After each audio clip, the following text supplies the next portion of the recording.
વાઘોડિયામાં hit and રનની ઘટના 12 વર્ષીય કાવ્યા પટેલનું દુઃખદ અવસાન।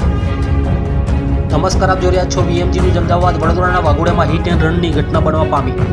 વાઘોડિયામાં માળધર રોડ પર એક્ટિવા લઈ જઈ રહેલા માતાને પુત્રીને પાછળથી પૂર ઝડપે આવી રહેલ ડમ્પરે અડફેટે લીધા। ડમ્પર ચાલક ડમ્પર લઈને ફરાર।